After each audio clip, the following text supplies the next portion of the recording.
Hey, Quad Bros, what's going on, guys?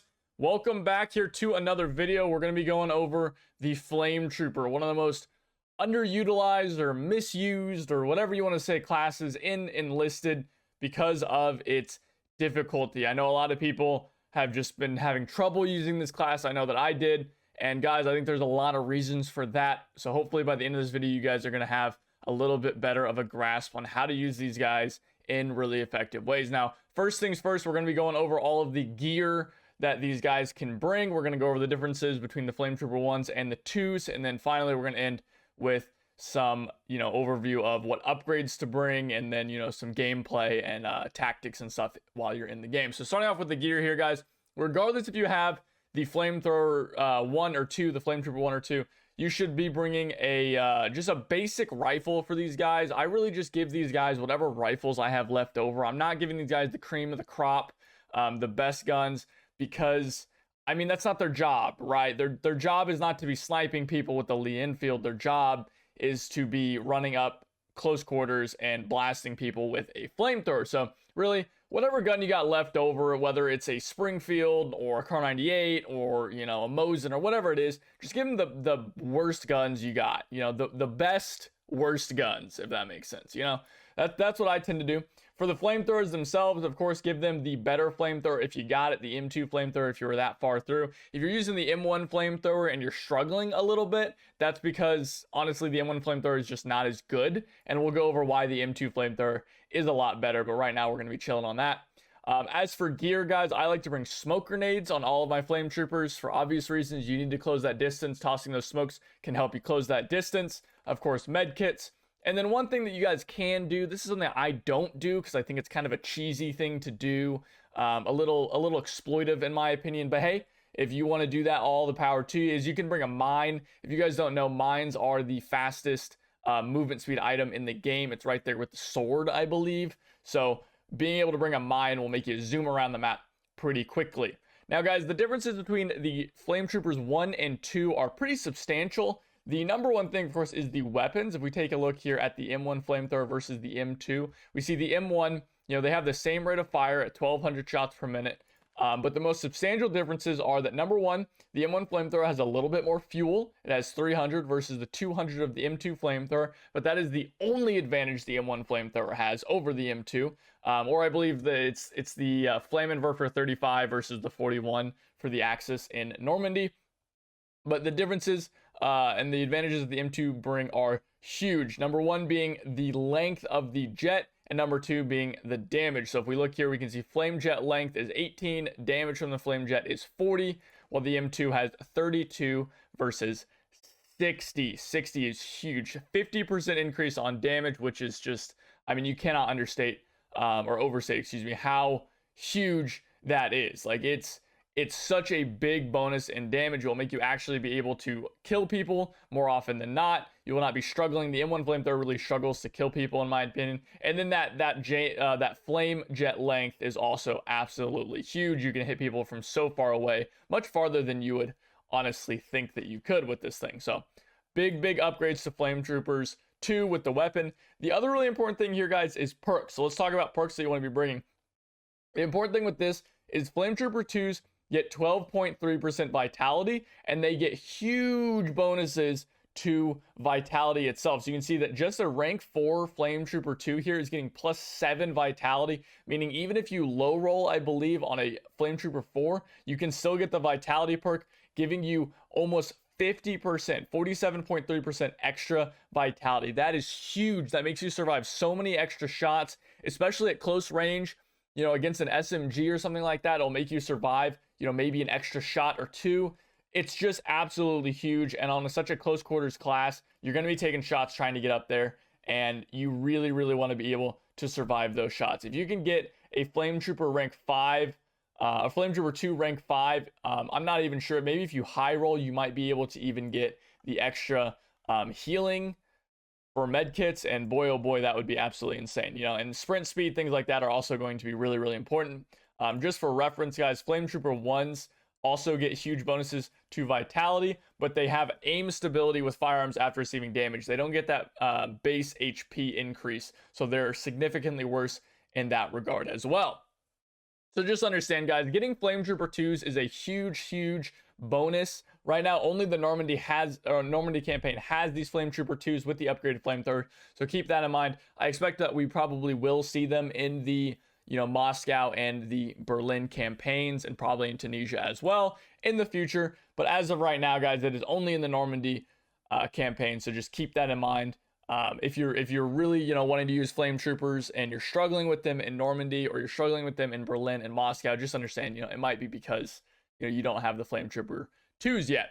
Now, guys, as for upgrades and as for gear for your other soldiers, riflemen, smoke grenades, this guy specifically, give him a grenade pouch with some smoke grenades can be nice. Just toss a bunch of smokes, get yourself some concealment to move up on a position. Not really rocket science there. These guys don't really need a whole lot. Radio men are nice to bring. You can drop some artillery, concuss some enemies, make them move, make an enemy fortified position a little bit less fortified for you to be able to push up on, so on and so forth. Bombers are also nice. You can see I have a bomber here. Very good for taking out enemy vehicles and things like that that you might run across, because Flametroopers do not have a whole lot of ways of dealing with those. Maybe bringing an AT mine rather than an AP mine might help you out with that. Nothing really that exciting in the upgrade screen here, guys. Again, I already kind of went over a lot of those. Just go right down this blue tree here. As for the personnel upgrades, you get the secondary weapon and the sidearm rather than backpacks, because you have to have the gas bag. No bringing anything else. You actually don't even get to unlock the sidearms. You just start with it. So just keep that in mind. The red tree is really just for leveling them up, but it is very important because, like I said, you need those bonus perks. You need that vitality. Very important. I think more than any other class, the Flametroopers are very reliant on perks. So with all that said, guys, let's jump in game. Let's start talking about how to actually use these guys on the battlefield. Now, one thing I want to get through your guys' heads just right off the bat is the fact that, guys, if you think it's going to be something like this with the flamethrower,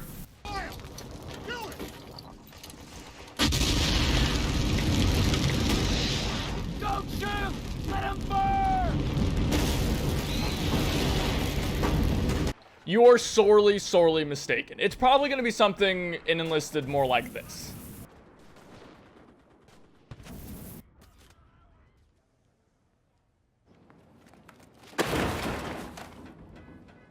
The point is that if you try to take a group of enemies head on, or even one guy head on, the absolute best case scenario a lot of the time is that you end up trading a couple kills. And that's just not ideal a lot of the time. These flamethrowers can kill a lot of enemies. You can wipe out an entire squad very easily with this thing if you play your cards right. So what you want to do is you want to play the flanks, play in buildings. You can see here I'm going back and forth through all these buildings. I'm picking off enemies who aren't paying attention.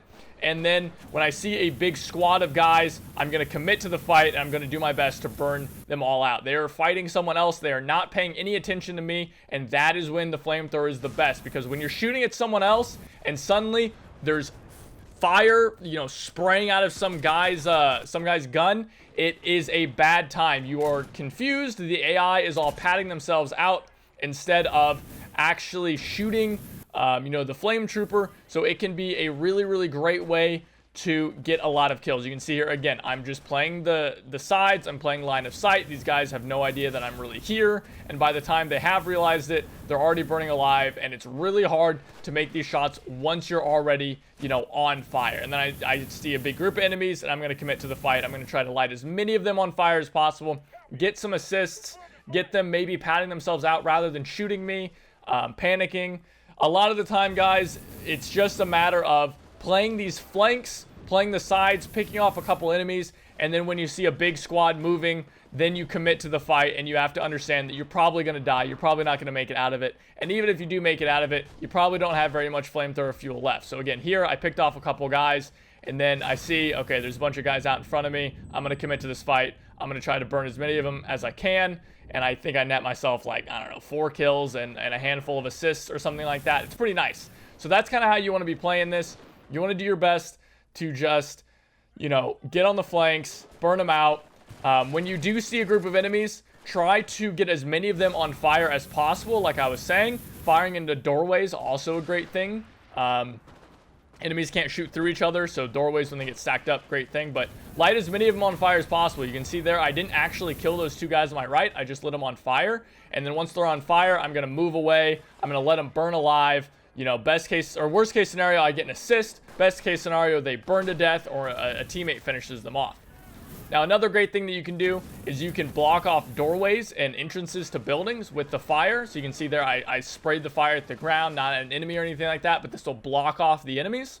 I think you can also do this to tanks. You can burn out engine compartments and things like that. Just keep in mind that your fire does do friendly fire damage and you will light teammates on fire, which is obviously not ideal. You also can light yourself on fire, which is how you guys will more than likely die a lot of the time. That is how I die a lot of the time. My recommendation in terms of stuff like that is if you're safe, go ahead and, you know, pat yourself out. Hopefully you survive. If you're not safe, just commit to it. Don't try to, like, you know, pat yourself out in the middle of a firefight. Just go for it. Just let yourself burn alive. You're a Flametrooper. That's, you know, you knew the risks going in, is my honest opinion with that. So again, light as many of them on fire as you can. Make sure you're directly hitting them with the jet beam, because if you aren't, then you're not going to be doing very much damage. You're just going to be doing the fire damage there. You're going to have a lot of frustrations with this class. As you saw there's like tons of enemies that I didn't actually get to kill. Here, you know, I lit myself on fire in accident and I just committed to it. You know, get as many kills as you can before you go out. That's kind of the best case scenario, you know, make the best of it. These guys they burn brightly. They burn brightly and they burn out quickly. That's kind of the idea. So just understand that going in. You're not going to survive very long. You're going to burn out very, very quickly. So play the flanks, maybe get on the objective if you can, but find a good opportunity, burn out as many enemies as you can, and then bring in the rest of your squad to clean up, cap the objective, take the area, you know, whatever it is that you're trying to do. Just, you know, the Flametroopers are there to do as much damage as possible in as small amount of time as possible, and then the rest of your squad moves in to clean up. So that is it. That is how you play the Flametrooper in Enlisted. It's really not a complicated class to play, but it is a very, very difficult one. It is honestly probably the hardest class to play, but I mean, it doesn't have any kind of crazy game knowledge that you need to have, like the bombers or something like that. It really just requires a lot of tactical game sense. You need to know when you can commit to a fight and get out. You need to know when you can commit to a fight on distracted enemies. You need to know how the AI works, so on and so forth, to really effectively use this class. So again, guys, just play the flanks, find a good opportunity, take down as many as you can, and then let your squad move in to clean up. Let your team move in to clean up on top of that. So guys, if you enjoyed the video, please remember, as always, like, comment, and subscribe. I'd love to hear you guys' thoughts on the Flametrooper and on Enlisted in general. What do you guys think about the game? What would you like to see? You know, things like that. You can also come over to our Twitch channel, twitch.tv/HeyQuadjo. Love to see you guys over there and chat with you about Enlisted, play some viewer games. I do play with viewers most days. I stream Monday through Thursday, 5 p.m. to 9 p.m. EST. You can also join our community Discord. Great place to join in with people, play some games. We don't just play Enlisted. We play lots of different games. So if you play a bunch of different games and are looking for people to play with, it is a great place to join in on some great games like Coming of Heroes, Hell Let Loose, you know, so on and so forth. But otherwise, guys, that's it for me. Thank you guys for watching. I'll see you guys next time, and take it easy.